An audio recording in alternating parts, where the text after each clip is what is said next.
Hello, everybody. I've been playing around with this idea that I got from John Hutchison, which is the idea of the crystal power cell. And he's saying that the principle behind it is piezoelectric charge on the crystals. Apparently, when crystals are compressed or stressed, they release an electric charge, which I've known this principle. I know this principle's true. It's been used for a long time in different applications, and it's proven. But I didn't know that it would work in this way for sure until I tested it. But there's people like Robert Murray Smith who have demonstrated that he says that the two metals is more of what's going on here. It's just two metals, and the difference between those metals is really what's going on here.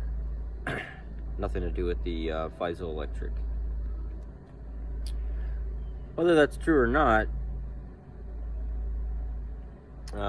this seems to be a working battery which gives off its own power. The thing is I see a lot of people saying it's like this is just an ordinary dry cell battery. Well, not exactly. I've never used a battery in my life that I didn't have to charge up before I used it. These batteries charge and become pre-charged. You just charge. They give off a charge all the time. And I've never really experienced anything like that before. So when I put the multimeter on it, noticed the volt was getting off of it.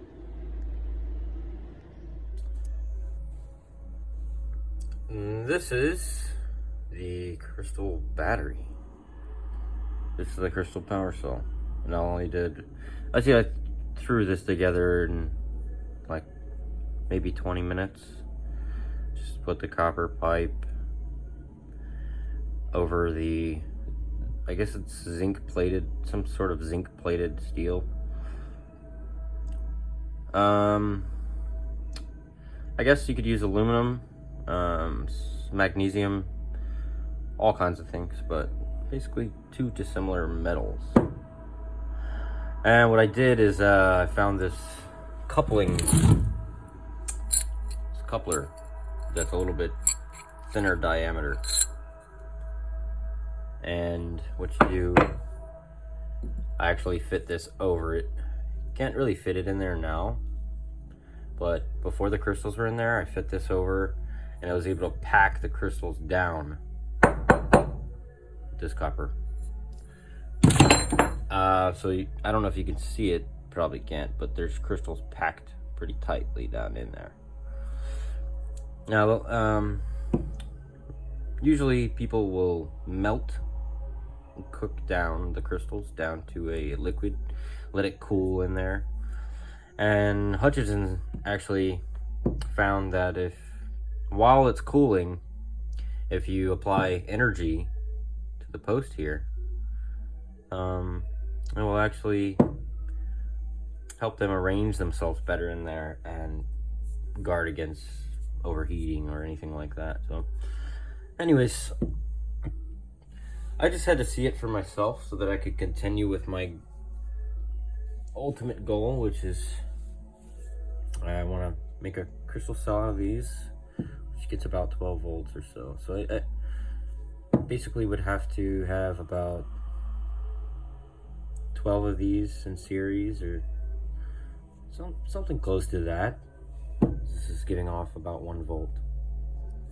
Yeah, I'm not sure if you will be able to see it.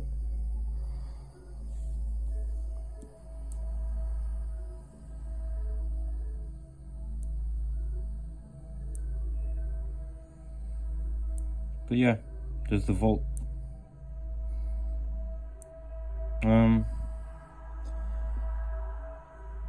Negative on the zinc, positive on the copper. You can clearly see it's going up to a volt. Not too shabby. Now, if they last as long as people say that they do,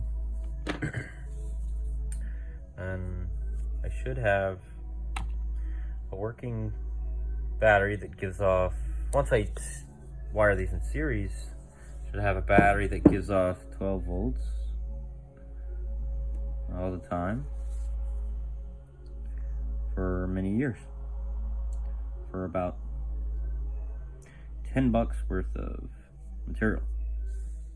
Not too bad. Ooh, that's a nice view. Let's see if I can do it. Let's see if we can do it while the camera's close like this. Okay. Yeah, there we go.